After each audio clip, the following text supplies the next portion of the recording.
Hello beautiful people and welcome back to the channel.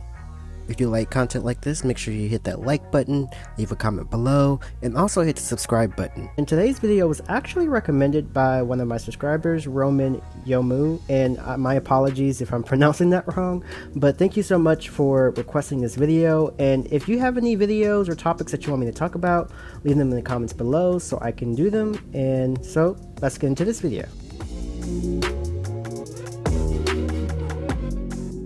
Zara Larsson is a Swedish singer that came into the music scene within the late 2010s. Some would consider her a one-hit wonder that came from out of nowhere, but her career began when she was just 10 years old. She's a talented performer and she has some really good songs. Following the early sounds of Rihanna, Zara would release her top-selling platinum second album, So Good. She has acquired hits like the top 10 international single, Never Forget You. That also was a hit in the United States and peaked at number 13 on the Hot 100 charts in 2016. And with the song Symphony, a Clean Bandit song that would top the UK charts. With so much international success, it's kind of hard to figure out why she isn't a mainstream artist. Zara has the image, the voice, and definitely is growing as a performer, but she also has gotten into a lot of controversy as well. So let's get into what happened to Zara Larsson and why isn't she bigger? And is there a chance for her to reach mainstream success?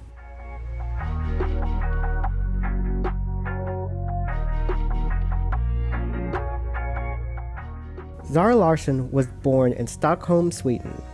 At the age of 10, she went on to win the 2008 season of a talent show, Talang, the Swedish version of Got Talent format. In 2012, Larsson signed with the record label TEN Music Group and subsequently released her debut extended play, Introducing, January of 2013. The EP was supported by Larsson's first original single, Undercover, which topped the music charts in Scandinavia, and it was a certified 6-time platinum in Sweden. Following her early success in Scandinavia and the release of her debut album, One, in 2014. After years of finding the right label in North America, Larsson signed a 3-year contract with Epic Records in the United States. In 2016, Larsson performed at the opening and closing ceremonies of UEFA Euro in France. The second album was supported by 8 singles, including Lush Life, Never Forget You in 2015, and 8 My Fault in 2016, all of which reached number 1 in Sweden.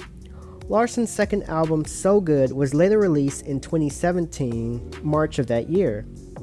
The album would peak at number 26 in the United States. It became her second number 1 album in Sweden and ranked in the top 10 in Australia, Denmark, Finland, the Netherlands, New Zealand, Norway, and even the United Kingdom. She would later be featured on Clean Bandit's single Symphony, which topped the charts in the UK and Sweden. The lead single, Ruin My Life in 2018, would be an international hit and would later add to her third studio album, Poster Girl, that was released March of this year in 2021. The album performed moderately commercially, debuting at number 3 in the Swedish albums chart and number 12 in the UK albums chart, and peaked at number 170 on the US Billboard 200. And we can't forget about the controversies that she has gotten into over the years. Now, Larsson, she spoke out against Demi Lovato's stance on the Israel-Palestinian conflict, gotten into it with James Charles after accusing him of flirting with her boyfriend, but she later apologized. Her corporation with Huawei was criticized by human rights experts in China, and her musically was reportedly taken down from the Apple Music in China after her views on the country were made public. Plus, we can't forget about I Hate Men campaign that a lot of people took offense to. And she admits she has received a lot of hate for her feminist opinion, including being called a man-hater. She accepts the label and added that she doesn't care because it doesn't really hurt men if I hate them. Now, in the days that we are in now, bad press can also work in your favor. She did gain popularity and more followers, with some of her Twitter beefs. But it's possible that for Zara, that it made some people turn off from her. But let me know what you guys think about it in the comments below. Now, if you are keeping up with the dates of her releases, you'll start to see the problem within each release. Never Forget You was her biggest hit globally, and was her biggest hit in the US. However, her album wasn't released until about 2 years after that. And the pattern continues again for the next rollout. The lead single, Ruin My Life, was released in 2018, and the album Poster Girl was just released this year. That's a 3-year gap. Most artists will put out a lead single a couple weeks or even maybe months, but not wait too long. Having these big gaps between each single and album can be quite detrimental and can make listeners lose anticipation for the album to come. Granted, she did follow up with another single before each album release, but I don't think it worked well in her case. I think that once Never Forget You finally came out back in 2015 and got big in 2016, she should have either followed up with the album, or if she wasn't ready, with another single at least within the next couple of weeks, instead of waiting over another year until Ain't My Fault will come out. If she would have, her album possibly would have charted higher. Now, at first I thought maybe this was a label issue, since most labels dictate and have the power to start releases like with most other artists. But it seems that isn't the case in Zara's releases. She is a perfectionist, so much so that she wants to make sure that everything is aligned when releasing an album. And every artist has a right to be, because they're putting their all and their hard work into their albums. However, being a perfectionist has its cons, and Zara wanted everything to be so perfect to the point to where it actually stalled her from releasing music. Slowly, however, she's starting to understand that it's hindering her growth even more. She says, "Sometimes my manager has to remind me, we're not going to Mars, we're just dropping a pop album." Last year, Little Mix released Sweet Melody, a song that Larsson had originally recorded for the album Poster Girl. Her frustration and flip-flopping on whether or not to keep it eventually saw a songwriters take it back, and the song slipped from her grasp. And in January, it topped the UK charts.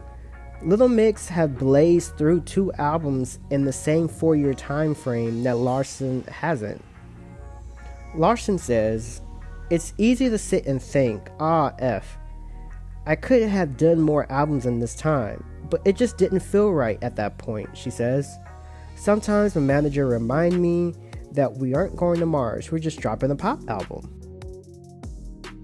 And you know what? At the end of the day, even though it took a long time for it to come, she's super proud of Poster Girl. And she's teasing a forthcoming deluxe version that may include a long discussed Rihanna collaboration. She's also kin to just moving on. "Mentally, this album is something I need to get over and done with in a way," she says. "It's been around for such a long time and I feel a lot of pressure. I want to get it out there and have people say, yay, it's good. And I'm like, whew, I'm back." In fact, she's already started recording the next one. "We're on a roll and we're not stopping," she said.